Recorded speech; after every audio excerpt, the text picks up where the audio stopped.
오늘의 이야기는 실화가 아닌 소설을 원작으로 삼고 있습니다. 시청에 유의 바랍니다. 2018년 10월 23일 저녁, 중국 항저우의 한 길거리를 걷던 리치엔이라는 여성. 그녀는 보는 사람이 불안할 정도로 비틀거리며 거리를 걷고 있었습니다. 예상대로 그녀는 얼마 안 가 그대로 쓰러져 버렸죠. 길을 걷던 사람들은 술에 취한 것이라 생각했지만 다가가 보았을 때 그녀의 상태가 심상치 않아 신고했습니다. 잠시 뒤 구급대원이 도착했을 때 그녀는 정신을 잃은 상태였고 병원으로 옮겨지는 동안 사망했습니다. 의사는 진단서에 그녀가 술에 취해 사망한 사고사라 표기했는데 얼마 안 가 이를 바꿔야 했습니다. 리치엔의 죽음은 사고가 아닌 살인이었거든요. 조사 결과 그녀는 친구였던 후찬찬에게 살해됐습니다. 자매처럼 친했다던 그들에게는 무슨 일이 있었던 것일까요?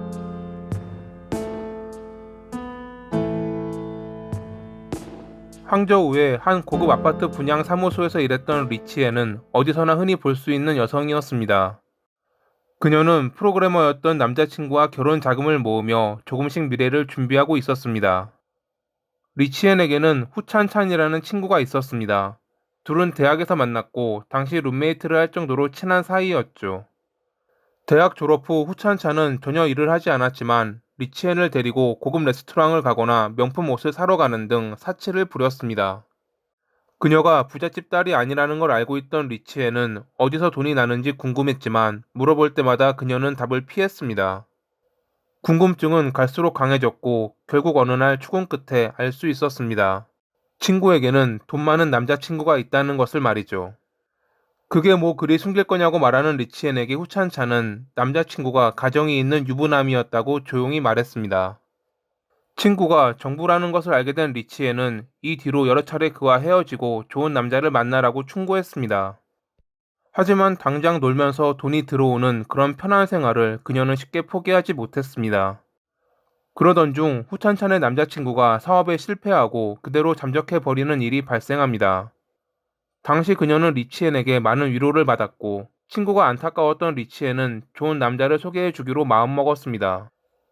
2016년 11월, 리치엔이 일하던 고급 아파트 분양 사무소에 가오펑이라는 손님이 찾아왔습니다. 미혼에 키가 크고 잘생겼으며 성공한 사업가라 돈이 많았던 그는 후찬찬이 찾던 그런 남자였죠. 그와 접점을 만들기 위해 리치엔과 후찬찬은 상의 끝에 한 가지 꾀를 내었습니다. 일주일 뒤 가오펑이 집을 구매하러 왔을 때 그를 안내한 리치엔은 자료를 복사할 때 몰래 그의 신분증을 빼돌려 후찬찬에게 건넸습니다. 그리고 얼마 뒤 후찬차는 그에게 전화를 걸어 신분증을 주었다고 말합니다. 아파트 분양사무소에 왔다가 신분증을 주었고 주운 물건은 직접 전해주는 것이 예의라 생각해 직원에게 전화번호를 물어보았다는 그녀의 말에 그는 너무 감사하다며 만날 약속을 잡았습니다. 그렇게 우연을 가장에 만났고 미인이었던 후찬차는 이를 계기로 그에게 조금씩 접근했습니다. 아름답고 매혹적인 미모에 바른 성품까지 연기한 그녀에게 빠져들지 않을 남자는 없어 보였습니다. 결국 둘은 사귀게 되었고 2017년 2월에는 결혼을 전제로 동거하기에 이르렀죠. 친구의 잘된 모습에 신분증을 빼돌려 자리를 만들었던 리치엔 역시 기뻐했습니다. 하지만 정작 당사자인 후찬차는 그렇지 못했습니다. 만약 나중에 가오펑이 진실을 알게 된다면 지금의 관계는 깨질 게 분명하다고 생각했으니깐요. 그해 9월에 그녀는 리치엔을 만나 오늘 그가 자기에게 청혼했다며 과거 정부였던 일을 비롯해 모든 비밀을 꼭 지켜달라고 당부했습니다. 리치엔은 친구 사이에 그런 말은 절대 안 할 거라며 굳게 다짐했고 그 모습에 그녀는 정말 고맙다며 비싼 화장품 세트를 선물했습니다. 그들은 모든 것을 비밀에 붙이려고 했지만 아무것도 없던 후찬찬이 부유한 남성과 결혼한다는 말에 몇몇 친구들은 어떤 재주로 그런 남성을 만났냐고 추궁했습니다. 결국 그녀는 비밀 유지를 조건으로 방법을 알려주었고 친구들은 자기도 좋은 남자와 이어달라며 리치엔을 찾아왔습니다. 처음에 그녀는 거절하려 했지만 좋은 남자만 소개해주면 돈을 준다는 그들의 말에 고객 정보를 빼돌려 후찬찬 때처럼 우연을 가장한 만남을 가질 수 있도록 주선해 주었죠. 남자친구와 결혼하기 위해 돈을 모으고 있던 그녀에게는 정말 괜찮은 수입원이 되었습니다. 물론 고객의 정보를 빼돌렸기에 불법이었지만 자기와 당사자만 입을 다물면 절대 들키지 않으리라 생각했을 것입니다. 2018년 초 후찬차는 가오펑과 성대한 결혼식을 올렸습니다. 원래는 친한 친구였던 리치엔을 초대했어야 했지만 만약 가오펑이 그녀를 알아보면 위험할 거라 생각해 결혼식 날짜를 숨겼죠. 리치엔은 그에게 아파트 분양을 했던 사람이고 후찬차는 거기서 주었다는 그의 신분증을 돌려준다는 핑계로 만났던 것인데 둘이 친구라는 게 밝혀지면 만남이 우연이 아니었음을 눈치챌 가능성이 있었거든요. 나중이 되어서야 친구의 결혼 사실을 알게 된 리치엔은 크게 화를 냈고 후찬차는 그녀에게 사과하며 비싼 목걸이를 건넸습니다. 네가 나를 행복하게 해주었으니 이건 그에 대한 보답이야 라는 말에 그녀는 화를 풀며 용서한다고 말했죠. 2018년 중순 무렵 리치엔은 실적이 낮아 우울해 있었습니다. 이대로 가다가는 결혼 자금을 모으기는커녕 결혼조차 물 건너갈지 모른다는 생각에 그녀는 후찬찬에게 전화했습니다. 자기가 어려워서 그러는데 저번처럼 고객 명단을 빼돌릴 테니 필요한 친구를 소개해 달라고 말입니다. 처음에 후찬찬은 거절했지만 리치에는 계속 그녀에게 전화를 걸었고 결국 그녀는 자기가 알아볼 테니 과거 일은 묻어두라고 다시 한번 입단속 시켰습니다. 아마 그녀에게는 계속되는 부탁이 협박으로 들렸었나 봅니다. 그런데 사실 정도의 차이지 협박은 맞긴 했습니다. 일주일이 지나도 후찬찬에게 연락이 없고 전화도 받지 않자 리치에는 그녀의 집으로 전화했고 그녀의 남편인 가오펑이 전화를 받았습니다. 자기를 아내의 친구라고 소개한 리치에는 그녀가 돌아온다면 나에게 약속했던 일을 잊지 말아줘 라고 전해달라 합니다. 저녁이 되어서야 귀가한 후찬찬이 그 말을 들었을 때 정말 불안했을 것입니다. 결국 그녀는 친구, 아니 고객 몇 명을 소개해 주었죠. 그해 9월, 리치엔이 일하던 사무실에서 다양한 개장 행사를 개최했는데 사람들이 몰리다 보니 직원들은 실적을 올리려고 안달이었습니다. 경쟁의 압박에 못 이긴 그녀는 후찬찬에게 전화했습니다. 부자 남편의 친구들 중 부동산을 구매할 만한 사람이 없냐면서 말이죠. 후찬찬의 거절에 기분이 상한 그녀는 목소리가 높아졌고 다음날 후찬찬이 사과했지만 앙금은 가시지 않았습니다. 리치엔에겐 자기가 지금 그녀의 자리를 만들어줬다는 마음과 질투심이 자리 잡고 있었던 것입니다. 자기 뜻대로 해주지 않자 리치엔은 결국 가오펑을 개장 행사에 초대했고 그의 결혼식에 참석했던 후찬찬의 친구도 불러 함께 만날 계획을 꾸몄습니다. 그리고 당일 후찬찬의 친구를 알아본 가오펑에게 이런 우연이 있냐며 자기도 그녀의 친구라고 말합니다. 이날 저녁 가오펑은 리치엔에게 후찬찬을 만났던 일을 이야기하며 놀랬잖아. 왜 미리 말을 안 했어? 라고 말했습니다. 그녀는 그가 의심하지 않도록 거짓말을 하느라 진땀을 빼야 했죠. 갈수록 친한 친구 사이였던 리치엔과 후찬찬의 응어리는 깊어져 갔습니다. 그리고 결국 터질 게 터지고야 말았습니다. 2018년 11월 15일 저녁 약속이 있다며 나갔다 온 가오펑은 후찬찬에게 나를 얼마나 속인 거야? 또 다른 게 있어? 라고 말합니다. 그가 오늘 리치엔을 만났고 자신의 비밀을 들었다고 생각한 그녀는 어디까지 알고 있는지 초조했습니다. 일단 그녀는 당신에게 첫눈에 반해 소개받으려고 접점이 있던 친구에게 애원해 자리를 만들었다고 말했고 리치엔에게 딱 거기까지만 들었던 가오펑은 잠깐 기분이 상하긴 했지만 그녀가 진실을 말했다고 생각해 이날은 그대로 넘어갔습니다. 그로부터 일주일 뒤 후찬차는 한적한 가게에서 술을 마시고 있었습니다. 아직 자신이 과거 유부남의 정부였던 이야기를 리치엔이 하진 않았지만 언제 사실을 폭로할지 모른다는 생각에 그녀는 불안한 마음을 술로 달래고 있었죠.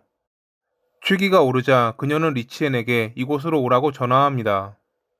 잠시 뒤 온 그녀에게 후찬차는 자신의 삶을 다시는 방해하지 말아달라고 했고 그녀는 자기가 없었으면 너의 그 자리는 없었다고 화를 냈습니다. 둘은 한동안 말다툼을 벌였는데 그러던 중 목이 말랐는지 리치엔이 탁자 위에 놓인 것을 마셨습니다. 투명했기에 그녀는 그게 물인 줄 알았는데 술이었고 알코올 알레르기가 있었던 그녀는 몇 초 뒤 주저앉았습니다. 알코올 알레르기가 있었다는 건 알고 있었지만 이 정도인 줄 몰랐던 후찬차는 그녀를 도우려다가 갑자기 무서운 생각을 떠올렸습니다. 이대로 술을 마시고 그녀가 사망하면 자기의 비밀은 영원히 묻힐 거라는 생각을 말이죠. 후찬차는 그녀에게 양주를 계속 먹였고 완전히 정신을 잃은 그녀를 부축해 밖으로 나와 길거리에 두고 집으로 돌아왔습니다. 얼마 뒤 깨어난 리치에는 비틀거리며 걸으려 했지만 쓰러졌고 행인들의 신고로 병원으로 이송됐지만 끝내 사망했습니다.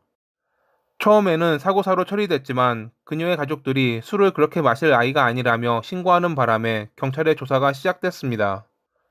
바텐더의 증언으로 당일 리치엔이 후찬찬과 함께 있었던 것이 드러났고, 그렇게 얼마 뒤 모든 진실이 밝혀지며 그녀의 체포로 이야기는 끝을 맺습니다. 짧은 소설을 원작으로 한 오늘의 이야기는 사건을 찾던 중 우연히 인터넷에서 접했는데 내용이 있을 법한 이야기고 흥미로운 소재라 살을 붙여 한번 소개해 봤습니다. 오늘은 잠깐 쉬어가는 타임 정도로 생각해 주시면 좋겠습니다. 다음에는 실제 이야기인 나쁜 사람들로 찾아뵙겠습니다. 오늘도 봐주셔서 감사합니다. 1913년 4월 27일 새벽 3시 무렵, 공장 야간 경비원으로 일하던 뉴트리는 화장실을 사용하기 위해 공장 지하로 갔습니다. 볼일을 본 뒤 나오던 그는 소각장 근처 지하실 뒤편에서 이상한 실루엣을 보았죠. 너무 어두워 잘 보이지 않아 그는 가까이 다가갔고 아무런 미동도 없이 누워있는 10대 소녀를 발견했습니다. 그는 곧바로 경찰에 신고했고 얼마 뒤 피해자는 공장에서 일했던 13살의 노동자 메리라는 것이 밝혀졌습니다. 누가 그녀를 살해했고 왜 이런 곳에 유기했던 것일까요?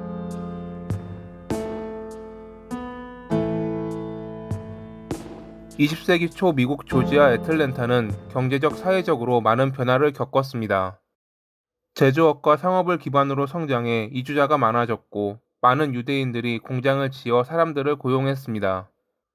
당시에는 어린 아이들도 돈을 벌기 위해 일하곤 했는데 메리 역시 그런 아이들 중 한 명이었습니다. 그녀는 12살 때부터 연필 공장에서 지우개를 끼는 작업을 했고 시간당 10센트를 벌며 주 55시간 일했습니다. 그녀가 일했던 공장은 프랭크라는 유대인이 관리했습니다. 그는 삼촌의 권유로 독일에서 공장 운영과 연필 제조를 공부한 뒤 돌아와 1908년부터 관리자로 일했던 남성이었죠. 메리는 그의 사무실 맞은편에 있는 장소에서 일했습니다. 1913년 4월 21일에 그녀는 일감 부족으로 인해 해고됐고 26일에 급여 청구를 위해 프랭크를 만나러 왔습니다. 그리고 다음날 새벽 공장 지하실에서 살해된 채 발견됐죠. 그녀의 드레스는 허리에 걸쳐 있었고 찢어진 코트 옷깃은 목에 감겨 있었으며 범해진 흔적이 남아 있었습니다. 그녀의 머리 위쪽에는 철자와 문법이 부정확한 두 장의 메모가 발견됐습니다. 그가 나를 사랑한다고 했고 밤에 마녀가 한 것처럼 누워서 놀자고 했는데 키가 큰 흑인이 저를 이렇게 만들었어요. 맴, 여기 아래에 있던 흑인이 했어요. 제가 물을 보러 갔는데 그가 저를 그 구멍으로 밀어 넣었어요. 키가 크고 마르고 검은 흑인이에요. 그가 한눈을 팔고 있을 때 적습니다. 경찰은 공장 관리자인 프랭크에게 연락했는데 새벽이라 그런지 전화를 받지 않았고 아침이 되어서야 그가 먼저 전화를 했습니다. 일어난 일에 대해 구체적으로 말하지 않고 공장에서 그와 만나기로 했는데 오전 7시 무렵 출근한 그는 형색이 좋아 보이지 않았습니다. 아직 아무런 말도 안 했는데 극도로 긴장해 손을 떨고 있었고 매우 창백해 보였던 프랭크. 그는 목이 쉰 상태로 경찰에게 무슨 일이 있는지 물었고 여기서 일했던 메리가 살해됐다는 말에 그녀가 누군지 잘 모르겠다며 확인을 위해 급여 명세서를 보았습니다. 그녀가 어제 점심시간에 사무실에 들러 돈을 받아갔다는 것을 확인한 그는 그제야 기억이 난다며 고개를 끄덕였습니다. 그의 말에 따르면 그녀는 오후 12시 5분에서 10분 사이에 사무실에 머물렀고 그 뒤에 사무실을 나가 누군가와 대화한 뒤 사라졌다고 합니다. 하지만 아무리 수소문해도 그녀와 이날 대화를 나눴다는 이는 나타나지 않았습니다. 그렇기에 공식적으로 그녀를 마지막으로 보았던 건 프랭크였죠. 어린 소녀가 지하실에서 말로 표현하기 힘든 일을 당한 뒤 살해됐다는 소식에 많은 이들이 분노했습니다. 신문 일면에 범인 체포에 대한 거액의 보상금을 지급한다는 기사가 실릴 정도로 당시 사람들은 범인을 잡기 위해 혈안이 되어 있었죠. 경찰은 공장 일대를 조사한 결과 프랭크의 사무실 옆에 있는 방에서 엉켜있는 금발과 피를 발견했습니다. DNA 검사 같은 것은 존재하지 않던 시대라 메리의 것이라는 명확한 증거는 없었지만 경찰은 프랭크가 그녀를 범하려다가 살해했을 가능성을 염두에 두었고 앞서 보였던 긴장한 듯한 태도와 이러한 증거로 인해 용의자로 체포했습니다. 그 말고도 그들이 체포한 다른 용의자가 있었는데 그것은 첫 발견자였던 뉴트 리였습니다. 경찰은 그녀의 머리에 놓여있던 메모에서 밤의 마녀가 야간 경비원을 의미하는 것이라 생각해 그도 용의자로 보았던 것입니다. 하지만 분석 결과 이 메모는 메리가 적은 게 아닐 가능성이 높았습니다. 사용한 문법도 그렇지만 발견 당시 지하실은 정말 어두웠습니다. 그런데 거기서 13살의 소녀가 똑바로 이런 글을 쓴다는 것은 무리라는 이야기였죠. 필적 감정 결과에서도 그녀의 글씨가 아닌 걸로 드러났습니다. 범인이 일부러 누명을 씌우려고 작성한 거라 판단되고 나서야 뉴트리는 풀려날 수 있었습니다. 이제 용의자는 프랭크 한 명만 남은 상태. 그런데 얼마 뒤 범행 당일 공장 뒤편 수도가에서 셔츠에 묻은 붉은 얼룩을 씻고 있는 남성을 보았다는 제보가 들어옵니다. 제보자가 보았던 이는 공장 청소부인 짐 콘리라는 남성이었습니다. 그리고 그는 신문 중 프랭크가 메리를 살해했고 자기가 유기하는 것을 도왔다고 자백했죠. 프랭크는 말도 안 되는 거짓말이라며 무죄를 주장했지만 검찰은 그를 살인 혐의로 기소했고 그해 7월 28일에 재판이 열렸습니다. 재판에서 검찰 측은 그를 성적 포식자이자 변태로 묘사했습니다. 나이 어린 여성에게 작업을 걸거나 집적거리는 것을 보았다는 목격자를 내세웠고 직원 중 2명은 직접 당했다며 증인으로 나서기도 했습니다. 유기를 도왔다고 자백한 콘리는 메리가 프랭크의 성적인 제안을 거절해 살해됐고 그녀의 머리에 놓여있던 메모는 그가 불러주는 대로 자신이 적은 것이라 주장했습니다. 그런데 당시 재판을 방청한 사람들은 콘리가 답변을 정말 매끄럽게 한다고 생각했습니다. 나중에 밝혀진 사실이지만 그는 검찰 측으로부터 재판 전 많은 훈련을 받았고 프랭크에게 불리한 내용을 대본으로 받아 리허설까지 했다고 합니다. 그랬던 이유는 이 사건에서 프랭크가 범인이라는 물적 증거가 전혀 없었기 때문이었습니다. 하지만 당시에는 이게 먹혀들어 배심원단은 만장일치로 유죄를 판결, 그해 10월 10일에 재판부는 교수형을 선고했습니다. 이 결과에 대해 법정 밖에 모여있던 많은 애틀랜타 시민들은 환호했다고 합니다. 그가 부유한 유대인이었던 점, 부유한 사업가, 공장주들에 대한 일반적으로 좋지 않았던 감정도 한몫했을 것입니다. 물론 반대로 그를 지지하는 이들도 있었습니다. 그들은 그의 무죄를 입증하기 위해 모금하는 등 여러모로 노력했지만 최종적으로는 항소는 실패로 돌아갔습니다. 그렇다고 그들의 노력이 완전히 소용없었던 것은 아니었습니다. 사건을 직접 검토한 주지사 슬래트는 그를 종신형으로 감형시켰거든요. 하지만 주지사의 그런 결정을 못마땅하게 생각한 몇몇 사람들은 법에 심판이 없다면 자신들이 직접 벌을 내리기로 결심했습니다. 1915년 8월 16일 28명의 남성으로 구성된 일명 지역경호위원회는 교도소에 침입해 프랭크를 빼내어 메리의 고향으로 데려가 살해했습니다. 슬래튼의 뒤를 이어 주지사가 된 해리스는 법체계의 근간을 무너뜨린 그들을 폭도라 칭하며 처벌하겠다고 밝혔지만 끝내 아무도 처벌받지 않았습니다. 사건 발생 70년이 지난 1982년에 당시 공장 직원이었던 알론조라는 남성은 콘리가 홀로 메리를 유기하는 것을 보았지만 그가 자신을 위협하는 바람에 어떠한 증언도 하지 못했다고 주장했습니다. 1913년에 알론조가 이를 증언했다면 재판의 결과는 달라졌을지도 모릅니다. 만약 그의 말이 사실이라면 범행을 저지른 것은 콘리고 그는 책임을 전가하기 위해 프랭크에게 누명을 씌웠다는 말이 되니깐요. 실제로 콘리는 처음 신문 당시 자기가 문맹이라는 거짓말을 했었고 4번이나 말을 바꿨던 점이 드러났습니다. 그리고 앞서 말했듯 검찰로부터 프랭크에게 불리한 발언을 하도록 훈련받았고요. 메리는 살해되기 전 1.2달러의 급여를 갖고 있었는데 범인은 그 돈을 가져갔습니다. 이렇게 보면 달에 120달러를 버는 부유했던 프랭크보다 술주정뱅이에 빚이 많은 콜리에게 더 동기가 있어 보이긴 했죠.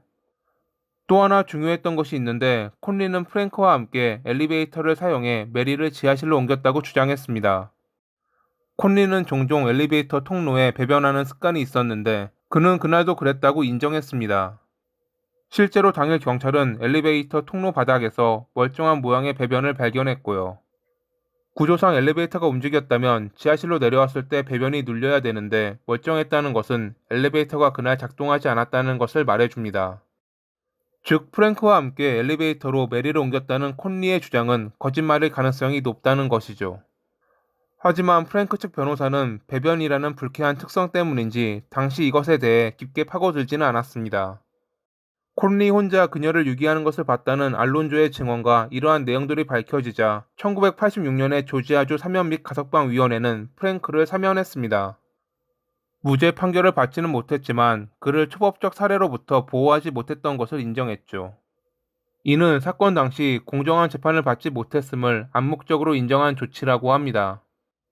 이 사건은 미국 역사에서 반유대주의와 법적 정의의 실패를 상징하는 사례로 언급되고는 합니다. 메리의 죽음과 프랭크의 재판, 그리고 이후에 벌어진 사건들은 단순히 한 사람의 유무죄를 떠나 당시 사회가 안고 있던 문제를 보여줍니다.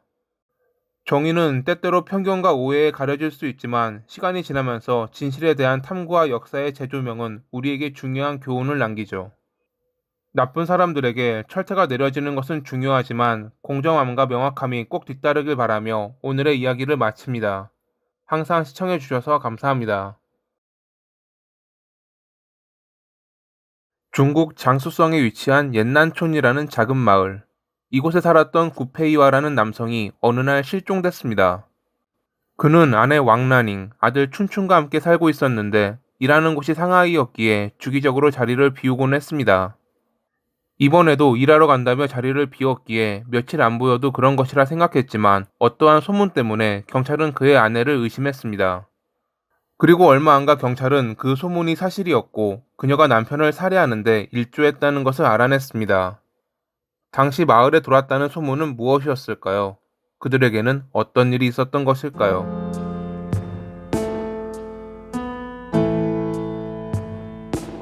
구페이와는 어렸을 때 부모님에게 버림받고 어머니의 친구 손에서 자랐습니다. 어머니의 친구 역시 형편이 어려웠기에 그는 영양실조까지 걸릴 정도로 제대로 먹지 못했고 중학교를 졸업한 뒤 바로 일을 시작했죠. 성인이 되었을 때 그는 왕란잉이란 여성을 만났습니다. 한 번 이혼했던 그녀는 전 남편과의 사이에서 아들이 있었지만 그 아들은 전 남편이 키우고 있었기에 당시에는 혼자였습니다. 두 사람은 만나는 날이 많아졌고 서로의 마음을 확인한 뒤 구페이와의 고향으로 내려와 결혼식을 올렸습니다. 1년 뒤 아들 춘춘이 태어났고 그들은 행복한 가정을 이뤄냈습니다. 어렸을 때 힘들었던 기억 때문에 구페이와는 가족에 대한 애착이 남달랐고 아내와 아이를 위해 모든 것을 헌신했습니다. 좋은 음식, 따뜻한 잠자리, 비싼 옷, 해줄 수 있는 것은 무엇이든 해주었죠. 그러기 위해 필요한 건 돈이었습니다. 그 때문에 그는 1년 내내 상하이에서 벽돌공으로 일하며 머물렀고 분기마다 한두 번 정도 일이 비는 날에 집으로 돌아왔습니다. 외지에 있는 동안에도 그는 자주 집에 전화를 걸어 자신이 어떻게 해서든 돈을 보내줄 테니 필요한 것이 있으면 언제든 말하라고 말했습니다. 마을 사람들은 그런 그를 모범 남편이라 불렀고 누가 봐도 그들은 행복한 가정을 이룬 듯 보였습니다. 하지만 2004년 그들 가족의 평화롭고 행복한 삶은 바뀌었습니다. мя홍수라는 여성 때문에 말이죠. 당시 30살이었던 그녀는 남자처럼 강해 보이는 인상에 남자처럼 옷을 입고 오토바이 타는 것을 즐겼던 여성이었습니다. 4년 전 남편과 이혼했던 그녀는 구페이와의 집에서 그리 멀지 않은 장소에 과일 가게를 차렸고 가깝다 보니 왕랑잉은 그녀의 가게를 자주 방문했습니다. 얼마 지나지 않아 둘은 친해졌습니다. 왕란잉은 남편이 거의 집에 없었고 мя홍슈는 독신으로 살았던 탓에 외로웠던 그들은 친밀감을 느끼고 있었죠. 친해진 뒤 그들은 자주 왕란잉의 집에서 함께 밥을 먹었고 오토바이를 타고 인근 마을에 있는 쇼핑몰로 놀러 가고는 했습니다. 원래부터 남자다웠던 мя홍슈가 항상 주도권을 잡고 남자 역할을 했고 외로움을 잘 탔던 왕랑잉은 그런 그녀에게 빠져들었습니다. 그리고 2004년 9월 어느 날 밤 결국 둘은 넘어선 안 될 선을 넘고 말았습니다. 얼마 뒤 구페이와가 휴가를 얻어 집으로 돌아왔을 때 함께 살고 있던 мя홍슈는 그를 피해 부모님 집으로 도망쳤습니다. 혹시라도 둘의 사랑이 걸리면 어찌 될지 몰랐으니깐요. 그리고 다시 그가 상하이로 돌아갔을 때 мя홍슈는 왕랑이에게 자기를 정말 사랑한다면 언젠가는 그를 떠나 함께 살자 했다고 합니다. 그로부터 얼마 뒤 마을에는 그들이 연인 관계라는 소문이 났습니다. 당시 мя홍슈의 가게에서 왕랑잉이 아르바이트를 했는데 대낮에 둘이 포옹하고 키스하는 모습을 마을 사람들이 보았거든요. 이 소문은 상하이에서 일했던 구페이와의 귀에도 들어갔습니다. 지인으로부터 아내가 여자와 바람났다는 이야기를 들은 그는 곧바로 집으로 왔는데 하필 침대에 누워있던 мя홍슈와 마주칩니다. 그녀는 얼버무리며 자리를 피했지만 그는 지인의 말이 사실이라 확신했습니다. 그는 아내에게 다시 일하러 간다며 밖으로 나와 숨어서 대기했고 예상대로 얼마 뒤 мя홍슈가 돌아왔습니다. 저녁이 되었을 때 그녀가 아내와 침대에서 뒹구는 것까지 확인한 그는 그 자리를 덮치며 мя홍슈에게 욕설을 퍼부었고 끝내 몸싸움까지 벌였습니다. 왜소하다고 하지만 남자였던 구페이와에게 일방적으로 밀린 그녀는 왕랑이 그를 저지하는 사이 도망쳤죠.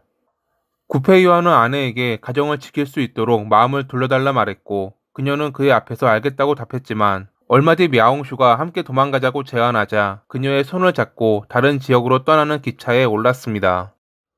그렇게 그들은 사랑의 도피를 하며 다른 지역에 정착해 생계를 꾸리려고 했는데 얼마 뒤 мя옹슈가 집에 전화했을 때 가족들로부터 걱정되는 이야기를 듣게 됩니다. 그들이 떠난 뒤 화가 난 구페이와가 아내를 돌려달라며 소란을 부렸고 그 때문에 어머니가 다쳤다는 이야기를 말이죠. 그가 그들의 집에 불을 지를 거라는 말까지 했다며 мя옹슈의 가족들은 그녀에게 그의 아내를 놓아주라고 부탁했습니다. 이 전화로 인해 그들은 고민 끝에 결국 마을로 돌아왔습니다. 구페이와는 호기심에 일탈했던 아내가 이제는 다시 원래로 돌아왔다고 여겼습니다. 한 달을 집에서 쉰 그는 2005년 2월부터 다시 상하이로 일하러 갔습니다. 가족을 위해 열심히 일할 것이며 사랑한다는 메모를 남긴 채 말이죠. 하지만 그런 그의 바람과는 달리 여전히 그들은 서로를 잊지 못했고 그가 집을 비운 틈을 타 둘은 사랑을 나눴습니다.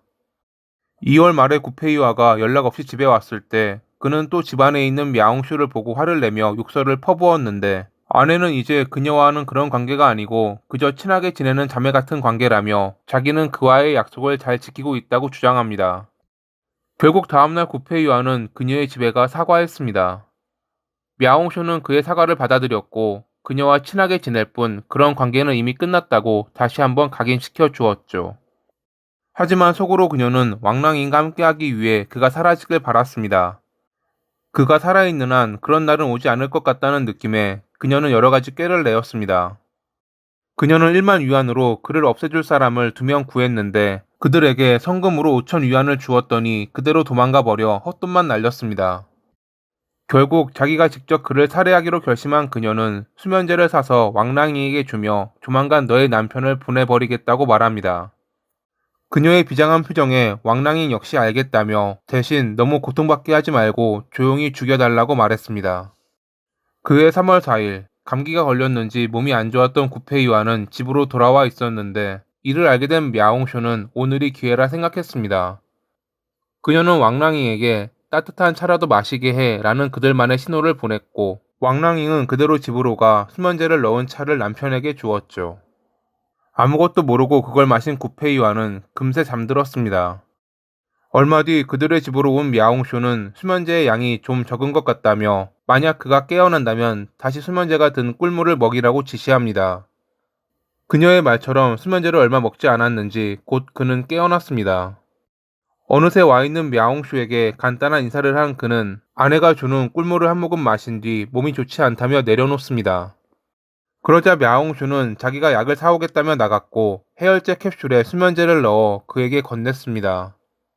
그렇게 약을 먹고 깊게 잠든 그를 그들은 빈방 바닥을 파 그대로 생매장했죠.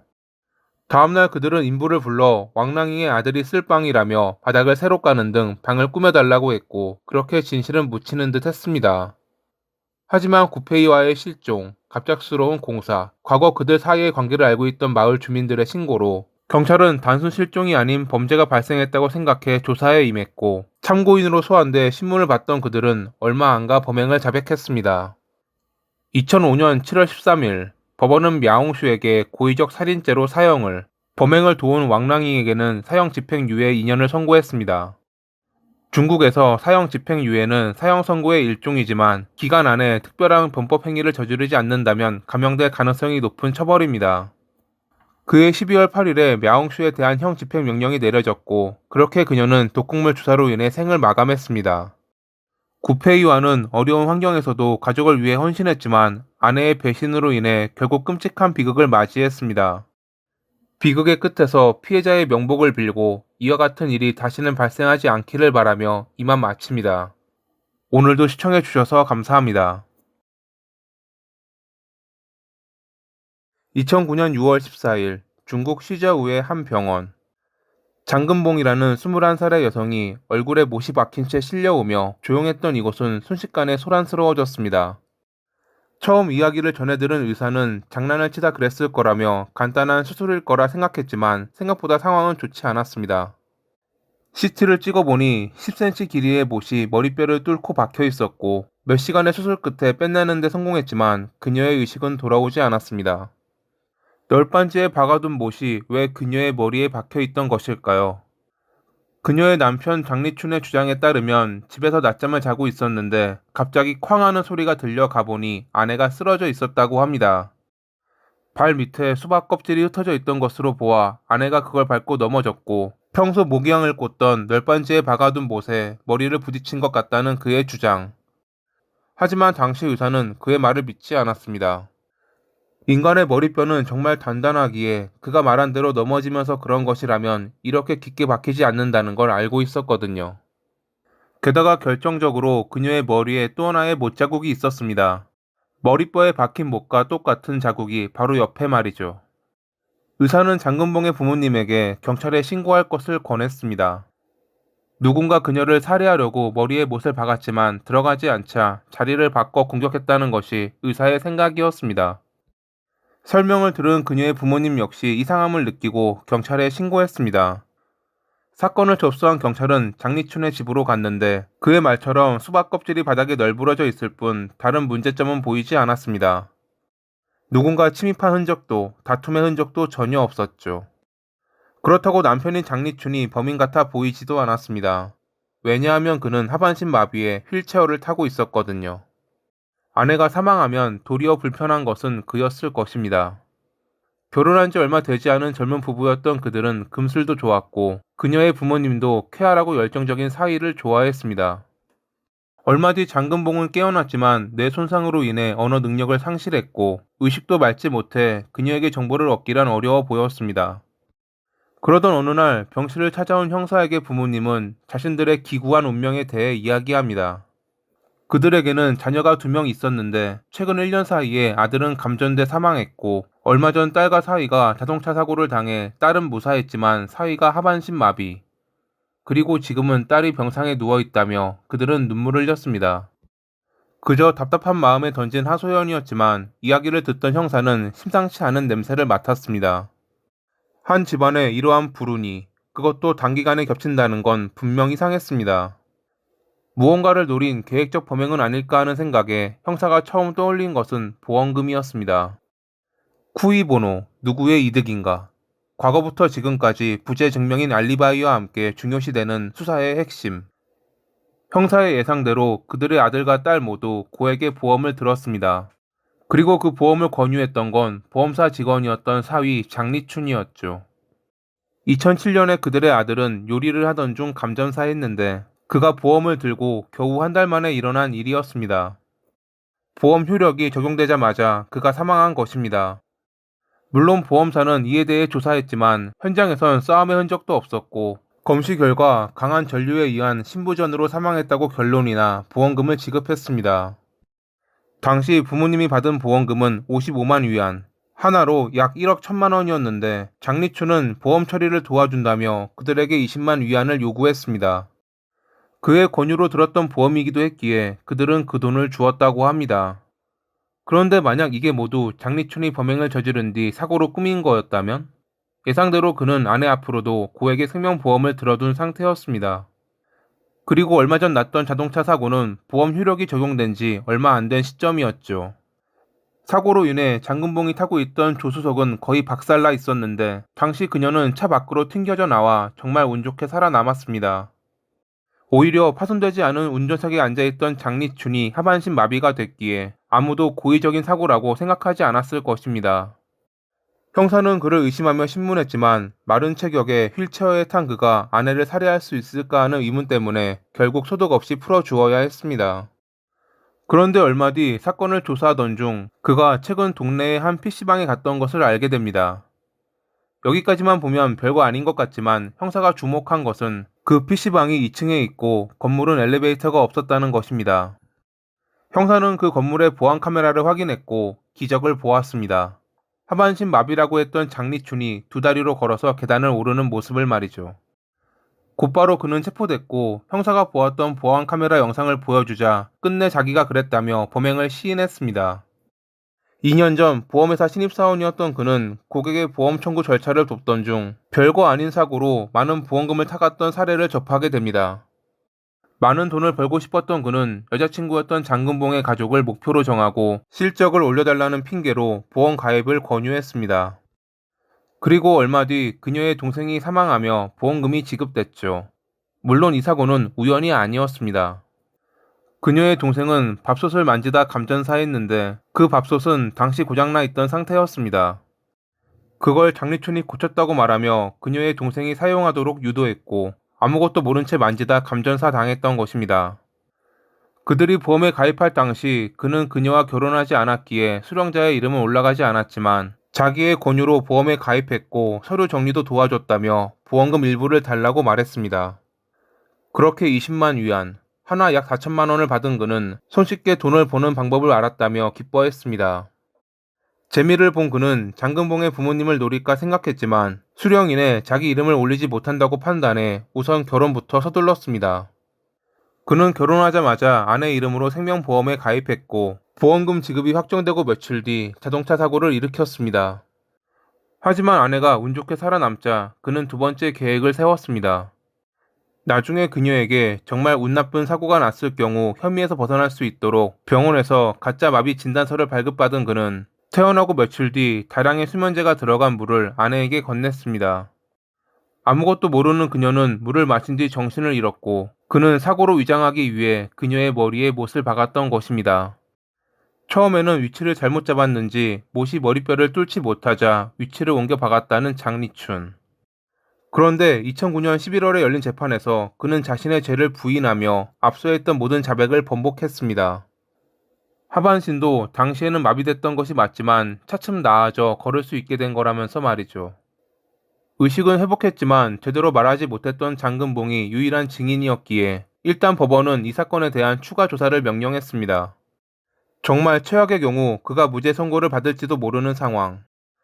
하지만 기적적으로 2010년 4월에 장금봉이 갑자기 말을 할 수 있게 됐고 한 달 뒤에는 간단한 질문도 이해하고 답할 정도로 호전됩니다. 그녀는 자신이 수박 껍질을 밟고 넘어지지 않았으며 물을 마시고 정신을 잃었는데 깨어나 보니 병원이었다고 말했습니다. 재판부는 장리춘에게 고의살인죄, 병원 문서 위조, 보험 사기로 각각 사형, 징역 10년과 벌금 30만 위안, 징역 14년과 벌금 20만 위안을 선고했습니다. 또한 평생 정치적 권리도 박탈한 뒤 장금봉의 가족에게 64만 위안의 손해배상을 하라고 명령했죠. 오늘의 이야기는 인간으로서의 기본적인 도덕성과 양심을 철저하게 저버린 나쁜 사람에 대해 다뤘습니다. 돈에 미쳐 타인의 생명을 우습게 여긴 그는 끝까지 법정에서 불성실한 태도를 보이며 자신이 나쁜 사람이라는 것을 증명했죠. 이러한 나쁜 사람들이 모두 사라지는 날이 오길 바라며 이만 마칩니다. 오늘도 시청해주셔서 감사합니다. 2020년 3월 26일 중국 창춘시의 경찰서로 자기 아들이 한 여성을 살해했다는 부부의 전화가 걸려옵니다. 얼마 전 집에 온 아들이 큰 여행 가방을 가져왔는데 거기에 시체가 들어있었다는 그들의 신고에 경찰은 곧바로 출동했습니다. 그들의 말이 사실이라는 것이 확인되자 경찰은 장저라는 그들의 아들을 용의자로 체포해 신문했습니다.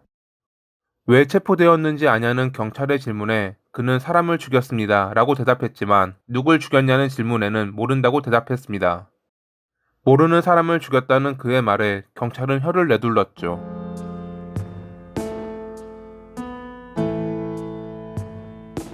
체포 당시 29살의 무직이었던 그는 2020년 3월 19일에 데이트 앱을 통해 그녀를 만났다고 합니다.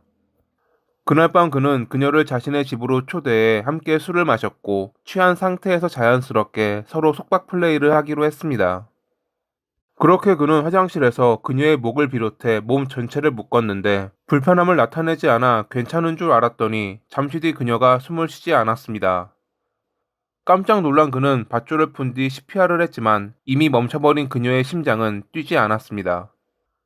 당황하고 취기가 오른 상태라 어떻게 해야 할지 몰랐던 그는 무서운 나머지 신고를 하지 않고 그대로 거실 소파에서 잠이 들었습니다. 모든 것이 꿈이길 바라면서 말이죠. 하지만 깨어났을 때 현실임을 직시한 그는 자수할까 고민도 했지만 이내 고개를 젓고는 그녀를 유기하기로 마음먹었습니다. 밖으로 나와 커다란 여행용 가방을 사온 그는 그녀를 가방에 넣고 저녁 무렵 창춘시에 있는 부모님의 집으로 와 빈 방에 가방을 두었습니다. 부모님에게는 옷이 들어있으니 건드리지 말라고 말한 뒤 외출한 그는 사촌 동생을 만나 저녁을 먹었습니다. 다음날 그는 사촌 동생에게 자신이 벌인 일을 모두 털어놓았고 사촌 동생은 자수를 권하며 이 일을 그의 부모님에게 알렸습니다. 부모님 역시 자수를 권했지만 그가 생각할 시간을 달라고 하자 결국 6일 뒤 그들이 직접 경찰에 신고합니다. 아들이 살인을 저질렀다고 말이죠. 그는 그녀의 이름조차 모른다고 말했고 경찰은 조사를 통해 신원을 밝혀냈지만 실명은 공개하지 않아 언론에선 그녀를 샤오이라고 불렀습니다. 만약 그의 주장이 맞다면 이 사건은 살인이 아닌 사고가 분명했습니다. 하지만 조사를 이어가던 경찰은 이상한 점이 한둘이 아닌 것을 발견했죠. 발견 당시 피해자의 머리에는 4겹의 검은색 비닐봉지가 감겨 있었는데 또 그 안에는 여러 겹의 비닐랩이 씌어져 있었습니다. 머리에 어딘가 부딪힌 흔적과 더불어 몸과 외투, 바지 여러 군데에 튄 핏자국이 있었습니다. 플레이 도중 밧줄 압박에 의해 숨이 멎었다는 그녀의 몸에 왜 이런 흔적이 있었던 것일까요? 이에 대해 물어보자 장전은 그녀를 가방에 넣는 도중 무거워 떨어뜨렸고 그때 강하게 머리를 부딪히는 바람에 그렇게 된 거라고 얼버무렸습니다. 하지만 이상한 점은 이것만이 아니었습니다. 그는 그녀의 물건들을 모조리 다른 곳에 버렸는데 딱 하나 챙긴 게 있었으니 그것은 그녀의 핸드폰이었습니다. 핸드폰으로 뭘 했냐는 질문에 그는 대답하지 못했고 경찰이 직접 확인하려고 했더니 범행 당일 문자 내용이 지워져 있었습니다. 전문가를 동원해 복구해 보니 그가 그녀의 핸드폰을 사용해 그녀인 척 연기하며 친구에게 돈을 빌렸다는 것이 밝혀졌습니다. 그런데 그 돈이 많은 돈도 아니었고 고작 150위안, 하나로 3만 원 정도 되는 돈이었죠. 뭐하러 그 정도의 돈을 죽은 피해자의 사진까지 하면서 빌렸냐는 경찰의 질문에 그는 사촌 동생에게 저녁을 사기로 했는데 돈이 모자랐다고 답했습니다. 무직이라 돈이 없어 그랬냐고 물어보자 그는 화를 내며 자기는 아파트 월세로 다달이 돈을 받고 있다고 거짓말합니다. 과거 그는 품질 검사원으로 일했지만 얼마 뒤 모종의 이유로 해고됐고 여러 아르바이트를 전전해 생계를 이어가고 있었습니다. 그러나 사건이 발생하기 몇 달 전부터 어떠한 일도 하지 않았고 별다른 수입원이 없어 물건들을 팔아 버티고 있었던 것이 드러났죠. 이 때문에 경찰은 그가 범행을 저지른 이유가 돈이라고 생각했습니다. 이에 대해 그는 절대 그런 것이 아니며 자신은 명품을 입을 정도로 돈이 있지만 하필 자기가 사기로 한 약속을 잡은 시점에 돈이 떨어져 그랬다고 말합니다. 그의 말처럼 당시 그는 모자부터 신발까지 모두 명품으로 도배돼 있었습니다. 진짜처럼 보이는 가짜 명품으로 말이죠. 검찰은 데이트 앱을 통해 만난 피해자를 처음부터 그가 살해할 목적으로 접근했다며 살인죄로 기소했습니다. 부검 결과 피해자의 머리 아래 광범위한 출혈이 살아있을 때 발생했을 가능성이 높다는 결과로 재판은 그에게 불리하게 돌아갔습니다. 이것 말고도 결정적이었던 것은 그에게 자수를 권했던 사촌 동생 장민의 증언이었습니다. 사촌 동생의 주장에 따르면 3월 20일 저녁에 그를 만나 밥을 먹은 뒤 다음날 집에 태워다 주는 도중 그가 범행을 고백했다고 합니다. 데이트 앱을 통해 한 여성을 만나 집으로 데려왔는데 관계를 가지려던 중 말다툼이 일어났고 술을 너무 많이 마셔 잘 기억나진 않지만 자신이 그녀를 살해했다고 말이죠. 고향에 있는 너의 집 묘지에 묻으면 안 될까? 라는 그의 말에 장민이 거절하자 그는 욕을 하고 뺨을 때렸습니다. 뺨을 맞았음에도 형이 걱정돼 자수를 권했지만 그는 웃기지 말라며 차에서 내렸고 결국 장민은 이를 그의 부모님에게 알렸던 것입니다. 그의 부모님 역시 여러 차례 자수를 권했지만 경찰이 자기를 못 잡을 수도 있다며 그는 한사코 자수하지 않았습니다. 이에 대해 장전은 그날 장민의 뺨을 때린 건 맞지만 다른 일 때문이었고 그 때문에 그가 자기에게 불리한 증언을 하는 거라고 말했습니다. 그리고 부모님의 자수 권유에 대해서는 자기도 그러려고 했지만 아내에게 말하는 게 우선이라 생각해 미루었다고 주장했죠. 하지만 3월 24일에 자수를 권했음에도 26일 그의 부모님이 신고하기 전까지 미루었다는 아내의 증언에 그는 긴장해서 자기가 헷갈렸다고 말했습니다. 재판이 갈수록 불리하게 돌아가자 결국 그는 그날 있었던 진실에 대해 자백했습니다. 저희 둘 다 술에 취하지 않았고 저는 그때 머리가 매우 맑았습니다. 바로 그때 그녀를 죽이고 싶다는 생각이 들었습니다. 그래서 그녀를 화장실로 데려갔습니다. 동시에 찬장 대리석 위에 놓여 있던 테이프를 집어 들었습니다. 그녀에게 벽을 향해 무릎을 꿇으라고 했지만 그녀는 이를 거부했습니다. 그래서 그녀의 얼굴을 발로 한 차례 찼습니다. 그리고 그녀에게 내 말만 잘 들으면 너를 때리지 않을 것이고 조금만 있으면 보내줄게 라고 말했습니다. 그러자 그녀는 더 이상 반항하지 않고 벽을 향해 무릎을 꿇었습니다. 그 다음 저는 끈을 가져와 그녀의 목을 졸랐고 약 3, 4분 정도 지나자 그녀가 움직이지 않았습니다. 그녀가 이미 죽었다고 느껴져서 그녀를 욕조에 두었습니다. 그는 범행 도중 그녀의 핸드폰 비밀번호를 물어 잠금을 해제했고 친구에게 그녀인 척 돈을 빌린 뒤 기록을 삭제했다는 것도 자백했죠. 도박으로 돈을 날리는 등 경제적으로 어려움을 겪었던 그는 돈을 강탈하기 위해 데이트 앱을 사용해 타깃을 찾고 있었다고 합니다. 그리고 당시 가정불화로 위로를 받기 위해 앱을 사용했던 샤오이는 그에게 있어 깨어내기 좋은 타깃이었을 것입니다. 모든 죄를 자백했음에도 그는 검찰 측이 사형을 구형하자 인정할 수 없다며 자기가 당시 취해 있었기에 심신미약이라 주장했습니다. 변호사 역시 그가 큰 실수를 저질렀다며 항변했지만 2020년 12월 24일에 재판부는 고의로 사람을 살해한 계획적이고 악랄한 범죄라며 사형을 선고했습니다. 얼마 안 되는 돈을 빼앗으려고 살인까지 저질렀음을 인정했지만 술에 취한 상태였다며 심신미약을 주장했던 장저. 끝까지 뻔뻔했던 그가 하루빨리 지옥으로 가길 바라며 이만 마칩니다. 오늘도 시청해주셔서 감사합니다. 2005년 11월 9일 오전 6시 무렵 912 센터로 걸려온 한 통의 전화. 전화를 건 여성은 아침에 일어났는데 뒷문이 열려 있고 남편이 총에 맞아 분홍색 거품을 물고 있다고 말했습니다. 잠시 뒤 경찰이 도착했을 때까지도 신고자였던 달린 젠트리는 912 센터 직원과 통화 중이었다고 합니다. 경찰은 피해자인 키스 젠트리의 심장이 뛰고 있어 병원으로 옮겼지만 그는 끝내 숨을 거두고 말았습니다. 달리는 자기들이 자고 있을 때 침입자가 들어와 남편을 살해했다고 주장했습니다. 하지만 얼마 뒤 그녀는 남편을 살해한 죄로 체포됐죠.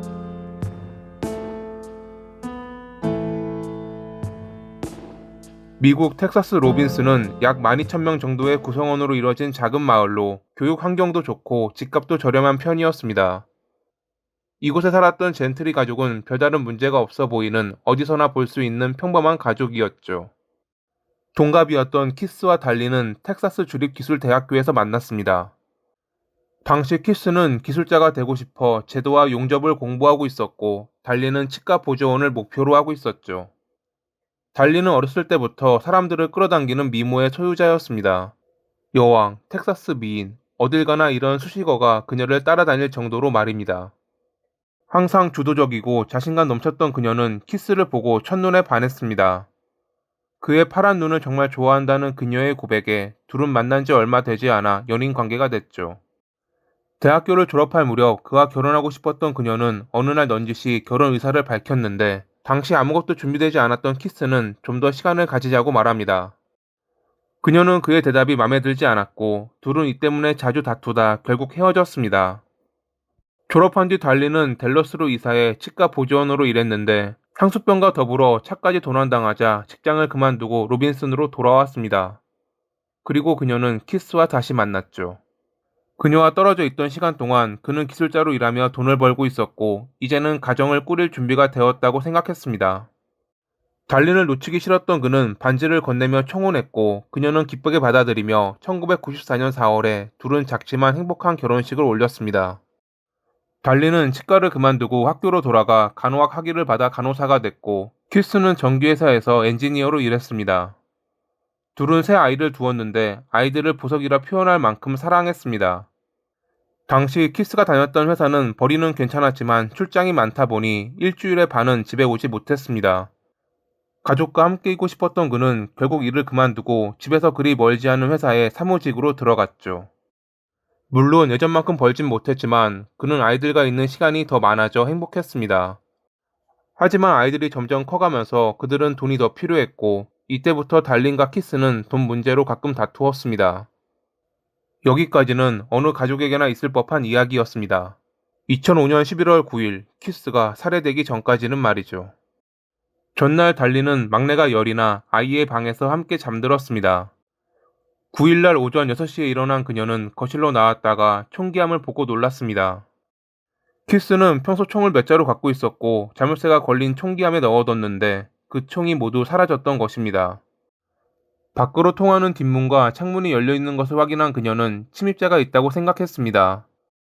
남편을 깨우려고 소리쳤지만 별다른 반응이 없자 그녀는 침실로 향했죠. 하지만 키스는 일어나지 않은 게 아니었습니다. 피로 물든 침대에서 그는 숨을 가쁘게 몰아쉬며 거의 정신을 잃어가고 있었거든요. 곧 그녀의 신고로 경찰이 출동했고 그는 병원으로 옮겨졌지만 얼마 안가 뇌사 상태에 빠지며 끝내 사망했습니다. 그의 머리에 남은 총상, 총기함에서 사라진 그의 총들. 이 사건에서 달리는 분명 침입자가 남편을 살해했다고 했지만 사건을 맡은 노엘 형사는 다르게 생각했습니다. 그가 보기엔 강제 침입의 흔적도 총기함을 억지로 연 흔적도 없었거든요. 총들은 마당에서 발견됐습니다. 딱 하나 사라진 게 있었는데 예전에 키스의 아버지가 그에게 선물했던 22구경 권총이었죠. 확인 결과 그의 머리에 나 있던 총상도 22구경과 일치했습니다. 범행 흉기가 확인되자 노엘 형사는 더 이해가 안 갔습니다. 달리는 총소리를 듣지 못했다고 주장했는데 아무리 다른 방에 있었다지만 이 소리를 듣지 못했다는 건 이상했습니다. 그리고 그가 제일 어이없었던 점은 구급대원이 오기 전까지 그녀가 남편을 살리고자 하는 어떠한 조치도 안 했다는 것이었습니다. 의학적 지식이 없는 사람도 이런 경우에는 어떠한 행동이라도 할 텐데 심지어 간호사였던 그녀는 남편이 분홍색 거품을 물고 있다는 등의 상황을 911에 알리면서도 아무런 조치도 취하지 않았죠. 형사가 이를 지적하자 그녀는 당시 자기가 안개 속에 있었던 것인지 아니면 충격을 받은 것인지 기억나지 않는다며 왜 그랬는지 모르겠다고 답했습니다. 대화를 하면 할수록 형사는 그녀가 의심스러웠습니다. 조사 결과 최근 그들이 돈 문제로 다투었다는 것을 알아냈고 남편의 이름으로 75만 달러에 달하는 생명보험을 들었다는 것도 알아냈죠. 정황 증거만 있을 뿐 그녀가 범인이라는 물증은 없었지만 그해 11월 27일에 경찰은 그녀에 대한 체포영장을 청구했습니다. 큐스의 부모님은 며느리가 그럴 리 없다며 보석금을 모으는 데 도움을 주었고 그녀가 나왔을 때 100% 믿는다는 말과 함께 안아주었습니다. 풀려나고 얼마 뒤 달리는 로버트라는 부동산 업자에게 전화를 걸어 지금 집을 팔고 다른 집으로 이사하고 싶다고 말합니다. 몇 개의 매물에 대해 말하던 중 그녀는 연못이 딸린 집에 흥미를 보였습니다. 평소 아이들과 낚시를 하는 게 꿈이었던 남편이 생각난다며 그녀는 바로 그 집을 구매했죠. 그런데 입주한 다음 날 그녀는 연못을 메우고 싶다고 그에게 연락합니다. 연못이 깊어 아이들에게 위험할 것 같다는 그녀의 말에 그는 이상하다고 생각했습니다. 자기가 확인했을 때 분명 연못은 무릎까지밖에 안 올 정도로 깊지 않았으니깐요. 남편의 꿈이었다고 말할 정도로 좋아했던 그녀가 그렇게 나오자 이상하긴 했지만 그는 별다른 말 없이 알아보고 연락해 주겠다며 전화를 끊었습니다. 그리고 이날 형사가 그를 찾아왔습니다. 그녀가 연못을 메어달라고 했다는 이야기를 들은 형사는 혹시 그 연못에 그녀가 권총을 버린 것은 아닌가 하는 생각이 들었습니다. 2006년 1월 4일 잠수팀을 꾸려 연못을 조사한 결과 형사는 자신의 생각이 맞았다는 것을 확인할 수 있었습니다. 22구경 권총이 연못 바닥에서 발견된 것입니다. 하지만 그녀가 버렸다는 증거는 없었기에 그들은 한 가지 꾀를 냈습니다. 로버트로 하여금 그녀에게 연못을 메우려면 먼저 물을 다 빼야 된다고 말하게 하고 그녀가 어떻게 나오는지 보기로 한 것입니다. 그리고 얼마 뒤 그들이 설치한 카메라에 20분 동안 연못을 기웃거리며 뭔가를 찾는 듯한 달린의 모습이 찍혔습니다. 검찰은 이 영상을 중요 증거라 판단했고 2007년 2월에 열린 재판에서 그녀가 보험금을 노리고 남편을 살해했다고 주장했습니다. 그녀는 그날 연못에 갔던 것은 거기에 총이 있다는 소문이 있어 자기가 찾아 도움을 주려 했다고 말했습니다. 이제 와서 보니 어리석은 생각이었지만 그때는 미처 몰랐고 자기가 남편을 살해한 범인이 아니라고 주장했죠. 앞선 여러 의심스러운 정황 증거들을 비롯해 연못에서 뭔가를 찾는 듯한 그녀의 모습 때문에 재판은 불리하게 돌아갔습니다. 그해 2월 8일 배심원단은 5시간의 심의 끝에 유죄를 판결했고 재판부는 60년의 징역을 선고했습니다. 어떤 기사에서는 노엘 형사가 증거를 조작하고 그녀를 함정에 빠뜨린 것 아니냐는 이야기도 있습니다. 당시 발견됐다는 권총은 손상으로 인해 키스를 쏘았던 것과 같은 종류라는 것만 확인됐지 그 총이라는 증명은 되지 않았거든요. 키스가 어떤 남성과 불륜을 저질렀고 그 남성의 아내에게 죽임을 당했다는 이야기도 있었지만 이 역시 별다른 증거는 없습니다. 2017년 11월에 텍사스 항소법원은 그녀의 재심 청구를 기각했고 2037년이 되어야 가석방 심사 자격이 주어질 것입니다. 현재 51세의 나이로 여전히 자신의 무죄를 주장하고 있는 달린. 과연 그녀는 남편을 살해한 나쁜 사람일까요? 아니면 정말 그녀의 말처럼 함정에 빠져 누명을 쓴 것일까요? 만약 감춰진 진실이 있다면 꼭 밝혀지길 바라며 이만 마칩니다. 오늘도 시청해주셔서 감사합니다. 2018년 2월 15일 중국 산시성 한중시의 한 마을. 왕씨 일가는 음력 설 전에 무덤을 찾아 제사를 드리고 돌아오는 길이었습니다. 그런 그들을 아까부터 몰래 따라다니며 주시하고 있는 모자와 가면을 쓴 한 남성이 있었죠. 앞서가던 왕씨 일가의 삼남 왕정진을 바라보던 남성은 이내 결심한 듯 품에서 흉기를 꺼내 그에게 달려들었습니다. 무방비 상태로 공격받은 그는 그대로 사망했고 그 모습을 본 장남 왕샤오지는 장쿠커우? 라고 말한 뒤 도망쳤습니다. 그는 동생을 공격한 남성의 이름을 알고 있었던 것입니다. 하지만 얼마 도망가지 못해 그는 장코쿠에게 붙잡혔고 끝내 살해됐습니다. 이게 끝이 아니었습니다. 장코커우는 놀라서 그를 바라보는 마을 사람들을 뒤로하고 왕씨 일가의 집으로 가 홀로 문에 앉아있던 형제의 아버지 왕쯔신까지 살해했죠. 한 가문의 아버지와 두 아들을 살해한 장쿠커우. 그들에게는 무슨 일이 있었던 것일까요?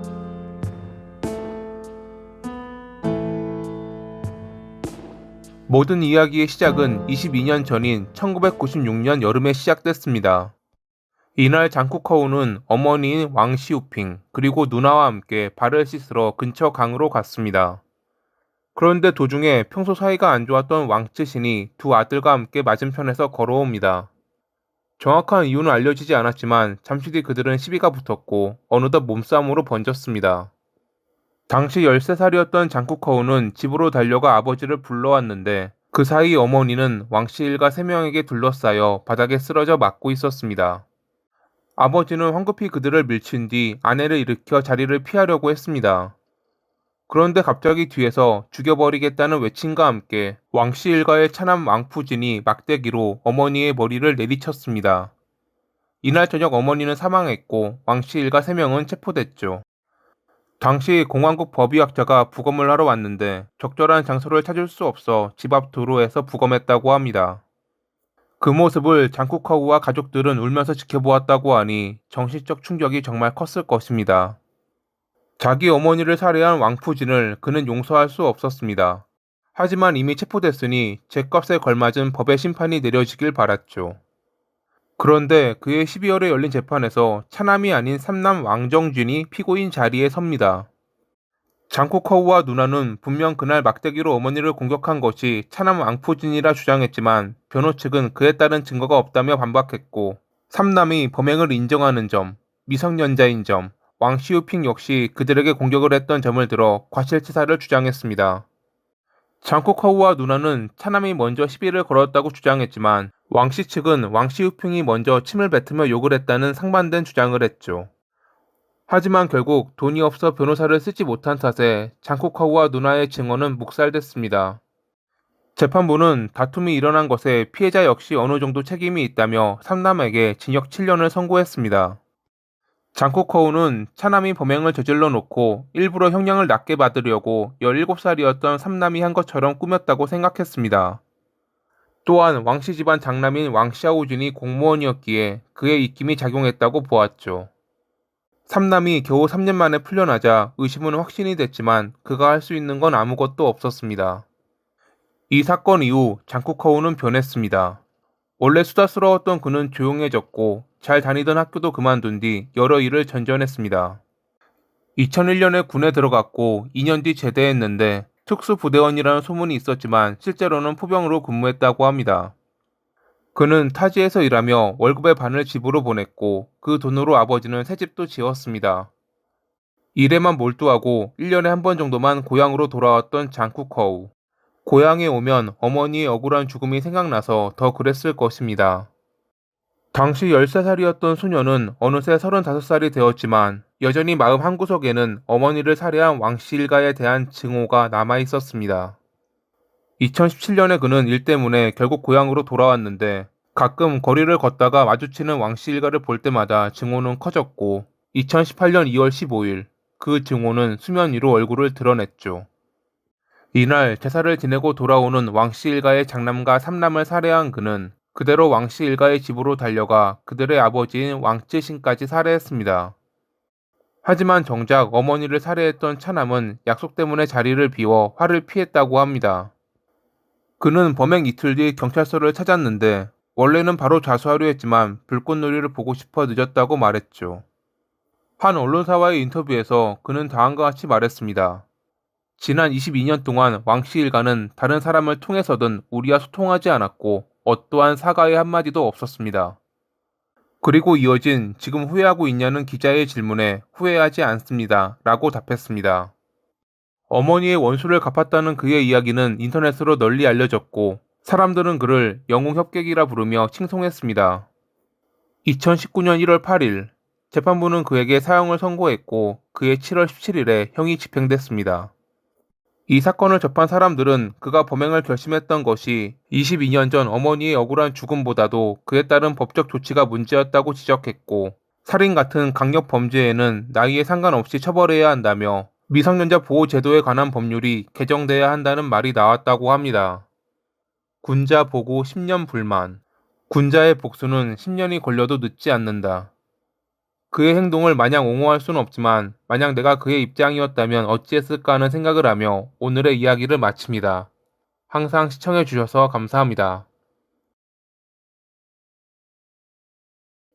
2003년 9월 29일 중국 셴양시에서 한 여성이 살해된 채 발견됐습니다. 종종 일어나는 살인사건이었지만 다른 사건보다 더 대두됐던 것은 피해자가 검찰총장의 아내였기 때문이었죠. 사건을 접한 사람들은 검찰총장이었던 첨핑에게 원한을 가졌던 이가 그의 아내를 살해했다고 생각했습니다. 하지만 얼마 뒤 진범이 체포됐을 때 사람들은 놀라고 말았습니다.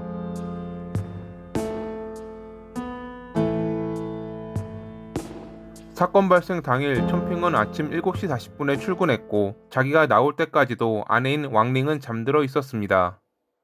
그런데 오전 11시 무렵 친구에게 전화가 와 급한 일이 생겨 왕링에게 전화했는데 그녀가 받지 않는다고 말합니다. 첨핑은 자기가 확인해 보겠다며 집에 전화를 걸어보았지만 친구의 말처럼 그녀는 전화를 받지 않았습니다. 아내가 자고 있다고 생각한 그는 바로 위층에 사는 이웃에게 전화해 상황을 설명하고 자기 집 문을 좀 두드려 그녀를 깨워달라고 말했습니다. 하지만 잠시 뒤 안에서 아무런 소리가 들리지 않는다는 이웃의 전화에 그는 마침 점심을 먹으러 간다는 동료와 함께 자신의 집으로 갔습니다. 12시 20분쯤 집에 도착했지만 막상 안으로는 들어가지 못했습니다. 하필 그가 집 열쇠를 사무실에 두고 왔거든요. 문을 두드려도 아무런 반응이 없자 이상함을 감지한 동료는 옆집의 양해를 구하고 베란다를 이용해 넘어갔습니다.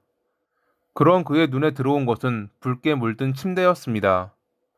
베란다 문이 잠겨 있어 안에는 들어가지 못해 당장 확인할 수 없었지만 누군가 침대에 누워 있는 듯한 실루엣이 보였습니다. 동료는 첨핑에게 이 사실을 알렸고 그는 곧바로 열쇠공을 불러 강제로 집 안으로 들어갔습니다. 침대는 동료가 보았던 대로 붉게 물들어 있었고 가운데에는 사망해 있는 왕링이 누워 있었습니다. 두 손과 발이 나일론 끈으로 묶인 채 잠옷을 입고 있었지만 하의가 없었고 가슴을 비롯해 여러 부위에 자상이 나 있던 왕링. 침대는 어지럽혀져 있었고 이불에도 핏자국이 있던 것으로 보아 그녀는 범인과 몸싸움을 벌였던 것으로 보였습니다. 핏자국이 묻어있는 장갑이 떨어져 있어 범인의 것이라 의심됐지만 장갑 안에선 지문 등 범인을 유추할 수 있는 별다른 증거는 발견되지 않았습니다. 침실 바닥에는 왕링과 첨핑의 것이 아닌 신발 자국이 선명하게 나 있었고 흉기는 발견되지 않았지만 짧고 날카로운 곡선형의 칼이라는 게 밝혀졌습니다.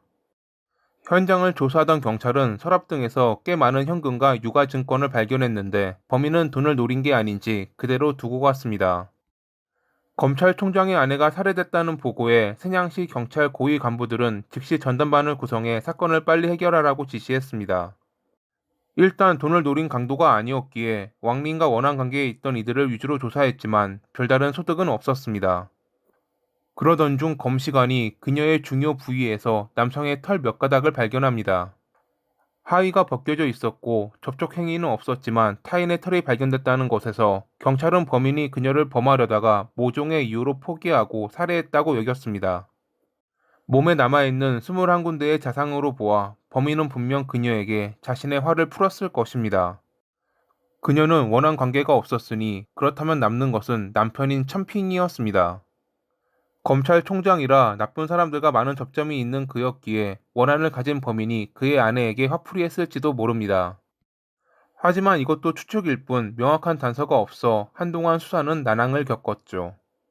그로부터 2개월 뒤 호텔에서 열린 왕링을 위한 추모제에서 천핑은 다음과 같이 말했습니다.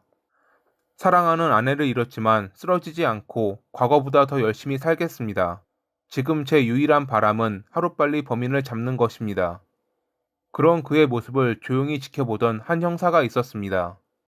형사는 그에게 물어보고 싶은 것이 많았지만 시기도 그렇고 며칠 전 있었던 다른 이들의 충고 때문에 지켜볼 수밖에 없었죠.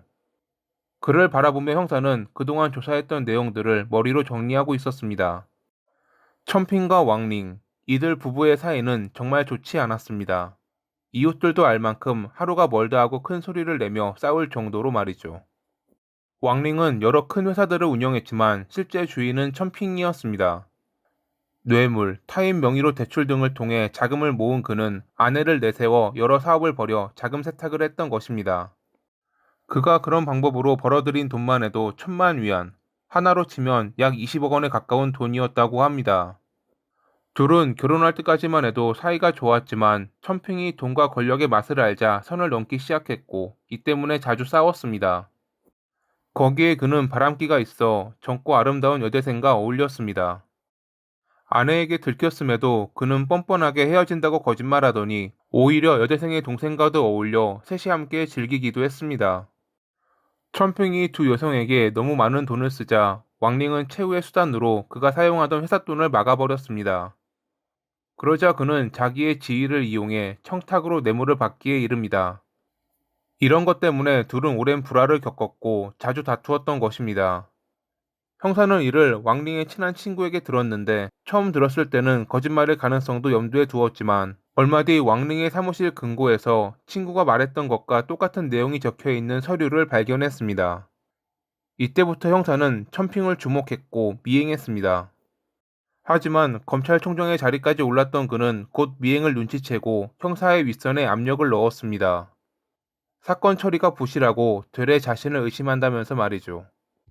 윗선에서는 그를 다독였지만 형사의 보고를 들은 그들 역시 그가 의심스럽긴 마찬가지. 형사에게 일단 발을 뺀 척하라고 지시한 그들은 좀 더 제대로 된 조사를 위해 우거칭이라는 조사관을 파견했습니다. 그는 당시 중국에서 10손가락 안에 들어가는 뛰어난 조사관으로 큼직한 사건 중 그의 손을 거치지 않은 게 없을 정도였다고 합니다. 사건을 맡은 그가 처음 발견한 이상한 점은 현장에 남겨진 신발 자국이었습니다. 앞선 조사에서 집에 있는 천핑과 왕링의 신발과 일치하는 것이 없어 다른 사람의 것으로 판단됐다는 발자국이었죠. 방향은 침대로 향하고 있었는데 그가 주목한 것은 들어가는 발자국만 있지 빠져나오는 발자국이 없었다는 것입니다. 이 정도로 선명하다면 무조건 나올 때도 흔적을 남긴다는 걸 그동안의 경험으로 알고 있던 그는 범인이 일부러 남긴 자국이라 판단했습니다. 그리고 침대에 왕린과 범인이 다툰 듯한 흔적이 있었지만 이 역시도 범인이 인위적으로 남긴 흔적이라는 걸 알아냈습니다. 일반적으로 사람은 묶여 있어도 날카로운 물건에 찔리면 몸을 움직입니다. 그렇게 되면 묶여있던 손이나 발에도 찰가상이 무조건 남게 되는데 그녀의 손과 발에는 어떠한 흔적도 없었던 것입니다. 이것은 그녀가 정신을 잃었을 때 살해당했으며 이후 범인이 몸싸움을 벌인 듯한 흔적을 만들었음을 말해주었죠. 확인 결과 그녀는 사망하기 몇 시간 전 수면제를 먹었던 것이 드러났습니다. 조사를 하던 우거층은 천평의 친구로부터 전에 그를 포함해 총 4명의 친한 친구들에게 칼을 나눠줬다는 것도 알게 됐습니다.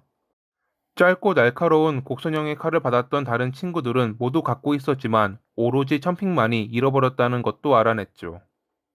다른 친구에게 그 칼을 받아 확인한 결과 왕링의 몸에 남은 자상과 정확하게 일치했습니다. 결국 2004년 1월 18일에 천핑은 고의살인 혐의로 구속됐습니다.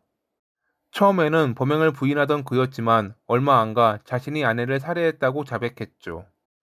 사건 전날 그와 아내는 한 친구의 집에 방문했습니다. 친구는 이번에 좋은 그림을 구했다며 그들에게 자랑했는데 그게 안 이꾸었는지 천핑은 진짜가 아닐 수 있다면서 야유를 퍼부었습니다. 옆에서 지켜보고 있던 왕링이 그만하라며 그를 나무랐는데 이날 집으로 돌아왔을 때 천핑은 아까 왜 자기에게 무안을 줬냐며 화를 냈습니다.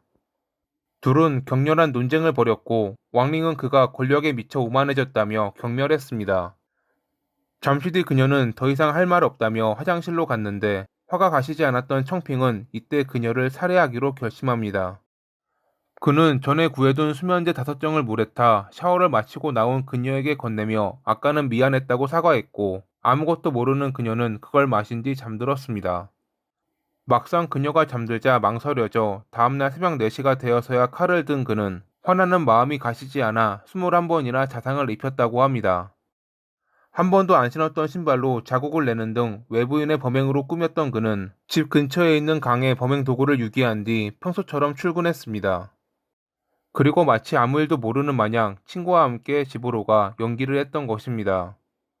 하지만 결국 모든 것이 들통나며 체포된 그는 재판대에 서게 됐는데 개인의 사생활과 관련이 있다는 이유로 비공개로 진행됐다고 합니다. 그런데 1심 재판에서 그는 자백을 번복하고 살인 혐의를 인정하지 않았습니다. 그는 그동안 모았던 돈으로 좋은 변호사를 3명이나 고용해 남은 재판에 임했지만 중국의 경우 자백을 정말 중요한 증거라 여기기 때문에 2006년 8월 12일에 재판부는 그에게 사형을 선고했습니다. 그의 형 집행일은 가족에게도 알려지지 않았고 비밀리에 이뤄졌으며 시신 수습을 바란다는 가족의 요청에도 불구하고 정부에서 화장했다고 합니다. 이렇게 사건은 해결되긴 했지만 몇몇 의문점은 남아 있습니다. 그가 말한 강에서 범행 도구가 발견되지 않았던 점, 무게가 있었을 테니 강 하류까지는 흘러가지 않았을 텐데 말이죠. 수면제 5정을 물에 녹이면 흰색 부유물이 뜨는데 이걸 왕링이 의심 없이 먹었다는 점도 이상했고 이제 곧 반부패국 국장의 자리에 앉게 될 그가 겨우 화가 난다는 이유로 아내를 그렇게 살해했다는 것도 이상했습니다. 권력욕이 강했던 그가 뭐하러 고위직이 확정된 이런 시기에 그런 짓을 벌였을까요? 물론 그는 과거 택시기사에게 감히 자기가 누군지 알고 요금을 달라고 하냐면서 총을 들이댔던 전적도 있는 나쁜 사람이긴 했습니다. 이것 말고도 그의 변호사가 가장 이상하게 생각했던 것은 왕링의 중요 부위에서 발견됐다는 남성의 털이었습니다. 신문 자백이 적힌 서류에는 천핑이 그녀에게 화가 나 범행을 저지른 뒤 외부인의 소행처럼 꾸미려고 놔둔 것이라고 나와 있는데 평소에 누가 이런 것을 가지고 다닐까요? 그는 급하게 어디선가 타인의 털을 구해왔던 것일까요? 아니면 모든 범행은 계획적이었던 것일까요? 형이 집행되기 전까지 나는 억울하다라고 말했던 천핑. 그는 끝까지 거짓말을 했던 나쁜 사람일지 아니면 정말 어떠한 누군가가 그에게 누명을 씌운 것일지는 모릅니다. 이미 진실을 알고 있는 이가 사라졌으니 쉽지는 않겠지만 이러한 의문들이 언젠가는 꼭 밝혀지길 바라며 이만 마칩니다. 오늘도 시청해주셔서 감사합니다. 미국 켄터키주의 카디즈. 이곳은 인구 약 2,500명 정도로 이루어진 작은 마을로 도시의 혼잡함이나 강력 범죄와는 거리가 먼 곳이었습니다. 하지만 어느 날 이곳에 살았던 챔피언 일가족 3명과 외지에서 온 비토라는 남성이 살해되는 일이 발생합니다. 홀로 살아남은 챔피언 일가의 장남 라이언은 비토가 가족들을 살해한 범인이라고 주장했습니다. 그가 방심한 틈을 타 총을 빼앗아 공격해 자신은 목숨을 구할 수 있었다고 말하면서 말이죠. 하지만 얼마 뒤 라이언은 4명을 살해한 죄로 체포됐습니다. 이날 그들에게는 어떤 일이 있었던 것일까요?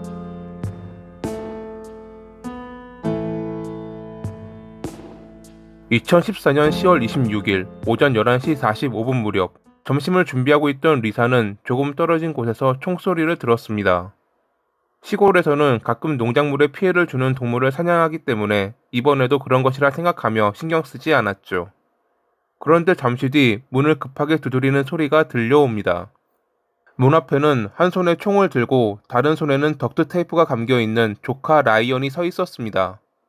그는 고모에게 어떤 남자가 침입해 가족들을 공격했다며 911에 전화하라고 다급하게 말했습니다.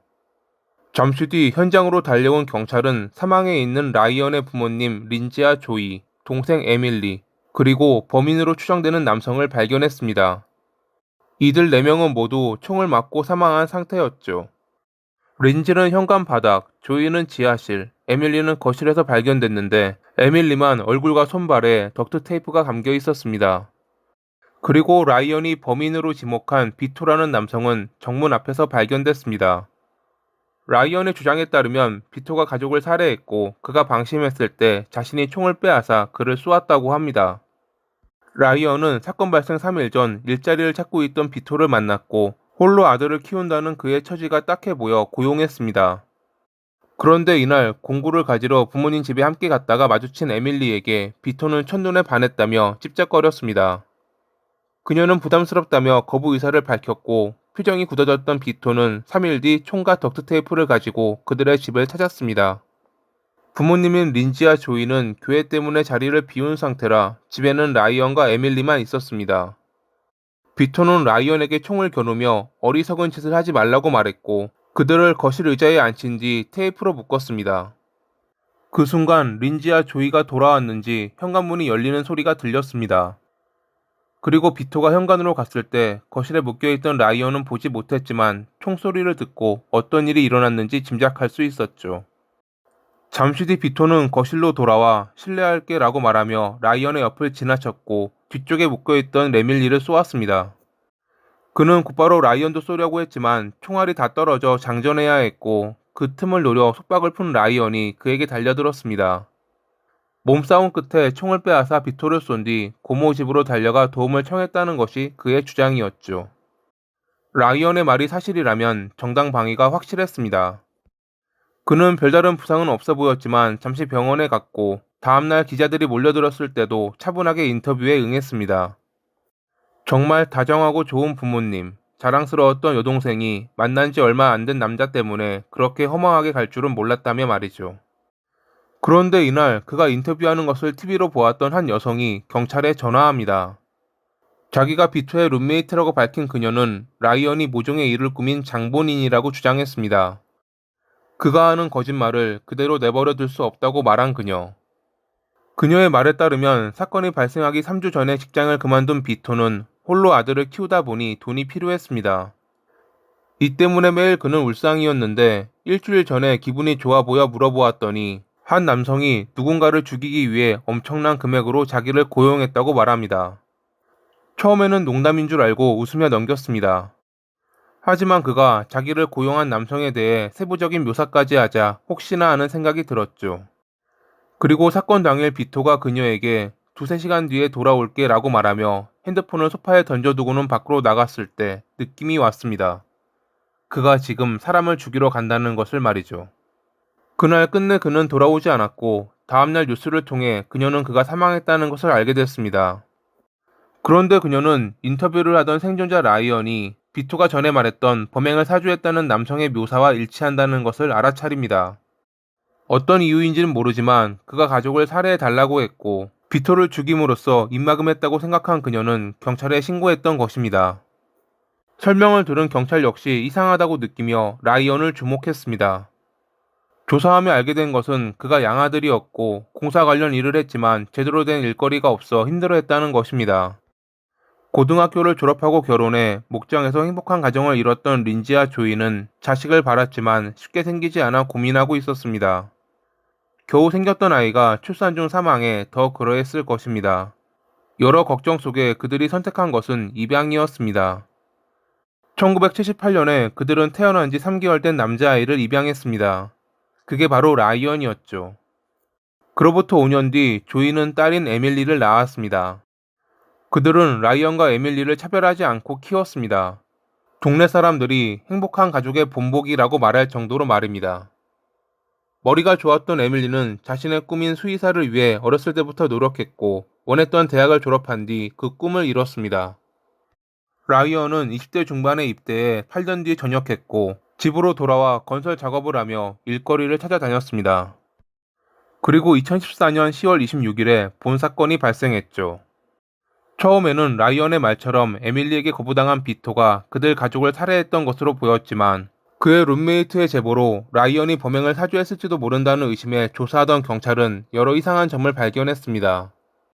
먼저 가장 의심됐던 것은 라이언이 주장한 비토가 총을 장전하는 사이 달려들어 총을 빼앗았다는 부분이었습니다. 린지는 4발, 조이는 2발, 에밀리는 4발의 총상을 입었는데 비토가 사용한 총은 총알이 최대 7발 들어가는 총이었습니다.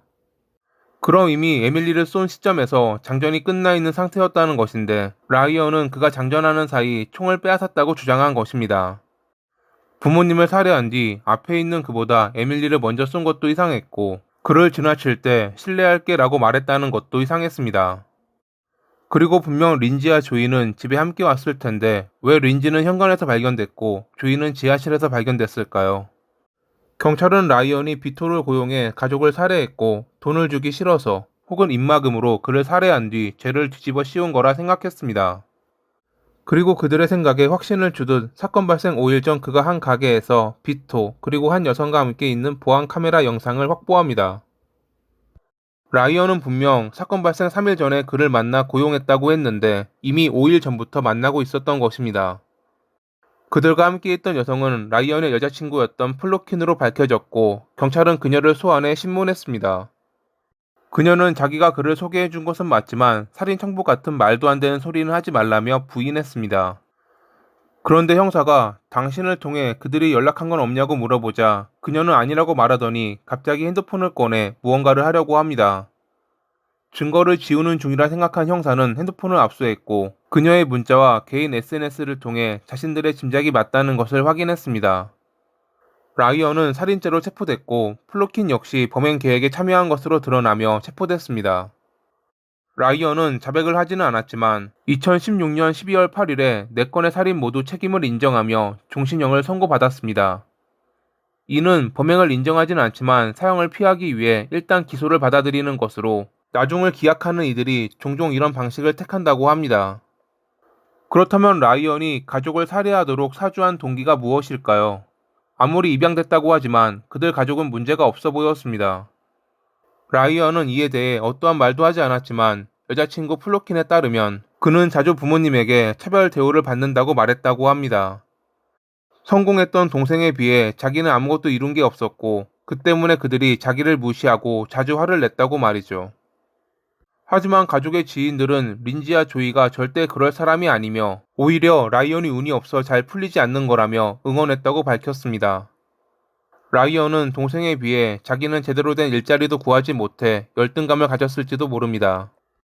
그리고 최근 린지와 조이는 집을 증축할 계획이었는데 마침 그쪽 일을 하고 있던 라이언이 자기가 맡고 싶어 했지만 그들은 거절했습니다. 경험이 많지 않았던 그에게 맡기기에는 큰 공사라 생각해서 그랬을 텐데 아마도 이게 범행 동기 중 하나였을 거라는 게 전문가의 판단이었습니다. 또한 전문가는 가족들을 살해한 게 총을 쏴본 적도 없는 비토가 아닌 군 생활을 8년이나 한 라이언일 가능성이 있다고 주장했지만 이에 대한 증거는 없습니다. 여담으로 범행 계획을 도왔던 플로키는 징역 22년을 선고받았는데 2019년 2월 8일에 병으로 사망했다고 합니다. 지금도 자신의 결백을 주장하고 있는 라이언. 만약 그의 주장이 사실이라면 꼭 진실이 밝혀지길, 거짓이라면 지옥에 떨어져 영원히 고통받길 바라며 이만 마칩니다. 오늘도 시청해주셔서 감사합니다. 1985년 11월 22일, 트럭을 몰던 마이클은 도로를 따라 걷고 있던 한 여성을 보았습니다. 수건만 걸친 채 손과 발이 묶여 제대로 걷지 못하고 있던 여성. 그녀가 손을 흔들었지만 히치하이크의 위험성을 알고 있던 그는 강도일지도 모른다고 생각해 그냥 지나치려 했습니다. 하지만 창문 너머로 들려오는 도와달라는 간절한 목소리에 결국 차를 세우고 말았죠. 자기를 미셸이라고 밝힌 그녀는 고맙다며 흐느껴 울었고 그제야 그는 진짜 도움이 필요하다는 걸 알았습니다. 일단 그는 근처에 있는 자신의 집으로 갔고 경찰에 신고하는 동안 아내를 불러 그녀를 안심시켰습니다. 잠시 뒤 도착한 경찰에게 어떤 남자가 자기를 감금하고 끔찍한 짓을 저질렀다고 말했던 미셸. 그리고 그 남자가 자신의 피를 뽑아 마셨다는 그녀의 말에 이야기를 듣고 있던 사람들은 그대로 굳어버렸죠.